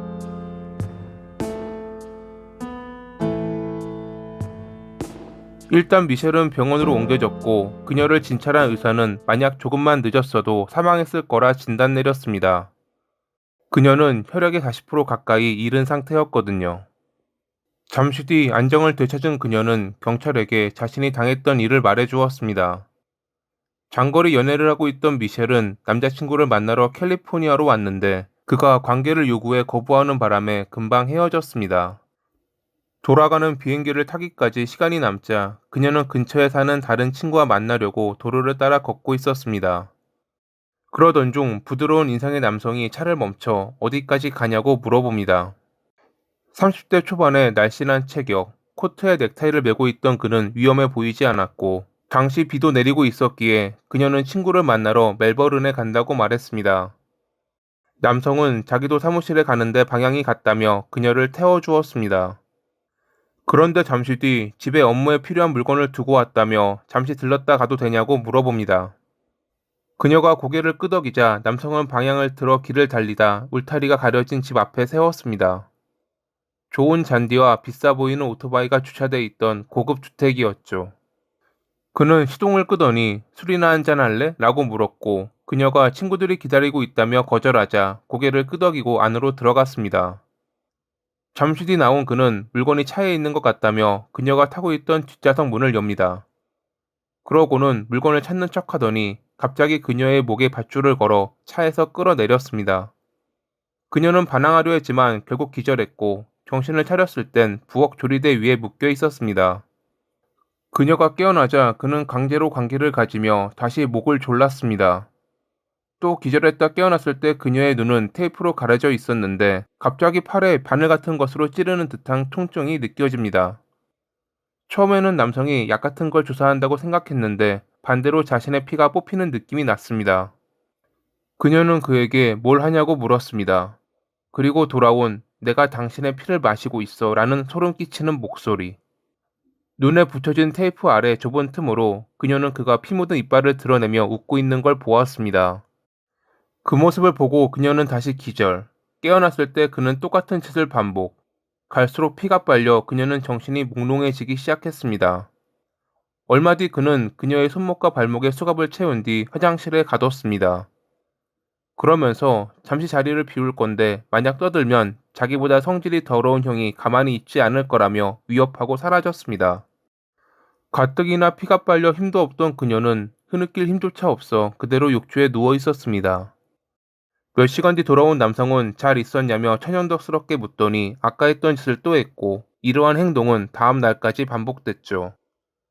아침이 되었을 때 그는 다시 한번 성질 더러운 형을 언급하며 나갔는데 잠시 뒤 밖에서 차가 떠나는 소리가 들려왔습니다. 그녀는 지금이 유일한 기회라 생각했고 화장실 창문을 열어보았더니 정말 운 좋게 외부 잠금 장치가 고장나 있어 밖으로 빠져나올 수 있었습니다. 그렇게 도로를 따라 걷던 중 지나가던 마이클에게 도움을 받았던 것입니다. 사건을 맡은 형사는 그녀와의 대화를 통해 연쇄살인범의 소행일 가능성이 있다고 판단했습니다. 그는 FBI 아카데미에서 단기 교육을 받았는데 당시 그를 가르친 사람은 로버트 레슬러였습니다. 로버트는 유명한 범죄행동 과학 요원으로 드라마 마인드헌터에 나오는 빌 텐치가 그의 모티브라고 합니다. 그런 로버트에게 배운 형사가 보기에 미셸을 감금했던 남성은 연쇄 살인범의 패턴을 보이고 있던 것입니다. 그녀가 그의 집 위치를 기억하고 있었기에 경찰은 그곳으로 출동했고 11월 23일 새벽 2시 반 무렵 남성이 체포됐습니다. 남성의 이름은 존 브레넌 크러슬리. 그는 고액의 연봉을 받는 컴퓨터 전문가였죠. 신문 중 그는 자신이 찰스 맨슨의 추종자이며 자기가 미셸에게 저질렀던 범행에 대해 인정했습니다. 그의 아내와 아들은 연휴를 맞아 친정에 가 있었고 집이 비어진 틈을 타 그가 범행을 저질렀던 것으로 보였습니다. 욕망에 휘둘려 실수했다며 흐느껴 울던 그는 그녀의 피를 먹었냐는 질문에 갑자기 흥분하더니 피를 넣은 비커를 보여주고 싶다며 눈을 반짝였습니다. 마치 어린아이가 좋은 장난감을 자랑하려는 듯한 느낌. 형사는 그의 이야기를 차분하게 들었습니다. 1946년 10월 1일에 부유한 가정에서 태어난 존은 어렸을 때부터 어머니에게 여장을 강요당했습니다. 그가 태어나기 1년 전 15살이었던 누나가 응급수술 중 쇼크로 사망했는데 딸을 원했던 어머니는 아들인 그가 태어나자 여장을 시켰다는 것이 존의 주장이었습니다. 또한 그는 벨트와 고데기 같은 것으로 괴롭힘 당했다고 주장했는데 훗날 그의 어머니는 진실이 아니라고 했기에 누구의 말이 진실인지는 알 수 없습니다. 그는 혼자 있는 시간이 많았고 그때마다 지하실에서 전자기기를 만졌습니다. 그러다 보니 손재주가 좋아 동네 사람들의 물건을 종종 고쳐주곤 했죠. 다른 과목은 정말 못했지만 과학과 수학에서 좋은 성적을 받았던 그는 디파이언스 대학교에 진학해 물리학 학사학위를 받고 졸업, 그 뒤 조지 워싱턴 대학교에서 공학 석사학위를 받고 1969년에 한 여성과 결혼했습니다. 그는 괜찮은 직장에 들어갔고 일도 잘하긴 했지만 손버릇이 나빠 가끔 물건들을 훔치고는 했습니다. 그게 필요한 물건이 아니었는데도 말이죠. 이 때문에 아내와 자주 다투었는데 이것 말고도 아내가 싫어했던 그의 버릇이 하나 있었습니다. 그건 잠자리를 가질 때마다 꼭 목을 조르는 것. 심지어 한 번은 기절하기도 했습니다. 결국 결혼 4년 만에 그들은 이혼했고 이 뒤로 존은 자신의 취향에 어울려 줄 만한 사람들을 찾아다녔습니다. 이 무렵부터 그는 지인, 우연히 만나 대화한 사람, 연인, 원나잇 상대 등에 대한 프로필을 작성해 카드로 만들었습니다. 그가 적은 카드에는 점술에 관한 내용부터 성적 취향까지 꽤 자세한 내용들이 적혀 있었다고 합니다. 또한 그는 신분증, 목걸이, 반지 등 그들의 물건을 훔쳤습니다. 마치 전리품처럼 말이죠. 1980년까지 그는 총 72장의 카드를 만들었는데 그 중에는 실종자, 미제 사건의 피해자도 있었습니다. 1978년 1월에 존은 데보라라는 여성과 만났는데 둘 다 오커트를 좋아한다는 공통점이 있었습니다. 하지만 몇 번의 데이트 후 그의 성적 취향이 자신과 맞지 않다고 생각한 그녀는 거리를 두려고 했는데 1월 27일 저녁에 그가 혼자 있고 싶지 않다고 전화합니다. 그게 또 안쓰러웠는지 그녀는 그의 집으로 갔고 그대로 실종됐습니다. 경찰이 성인의 실종이라며 상대해주지 않자 그녀의 할머니는 탐정까지 고용해 마지막으로 그녀를 만났던 존을 조사했지만 별다른 성과는 없었습니다. 그리고 그해 10월 15일 그의 집으로부터 그리 멀지 않은 산에서 살해된 데보라가 발견됐습니다. 부패가 심하긴 했지만 전문가는 그녀가 교살됐다고 확신했습니다. 그녀의 할머니가 용의자로 존을 지목하자 경찰은 그에게 거짓말 탐지기 검사를 제안했습니다. 거짓말 탐지기 검사 결과 모두 거짓으로 나왔지만 그는 조사관들이 너무 공격적이라 그런 거라 주장했고 만약 그게 아니었다고 해도 그를 구속할 만한 법적 효력은 없었습니다. 그날 그녀가 집에 온 것은 맞지만 자기가 잠드는 바람에 그녀가 떠났고 그 뒤로는 모르겠다는 주장을 고수했죠. 경찰로서도 그와 연관이 있다는 물적 증거를 찾지 못해 어찌할 수 없었습니다. 그리고 그로부터 7년 뒤 그는 미셸을 감금하고 그녀의 피를 먹다가 걸려 체포된 것입니다. 그의 집에서 그가 만든 프로필 카드 72장이 발견됐는데 거기에는 데보라의 이름도 적혀 있었습니다. 물론 카드에 기록됐지만 살아있는 이들도 있었기에 이것이 범행의 증거가 되지는 않았죠. 검찰은 그가 실종자를 포함 30명 이상의 죽음과 연관이 있다고 판단해 조사를 이어갔습니다. 하지만 끝내 그가 사건과 연루됐다는 건 찾지 못했다고 합니다. 1986년 6월에 그는 미셸의 사건에 대해서만 기소됐는데 판사는 주 형량 지침보다 높은 25년 뒤 가석방 가능한 종신형을 선고했습니다. 그런데 당시 플로리다주의 법률과 가석방 제도가 바뀌며 모범수였던 그는 겨우 11년 만에 풀려났습니다.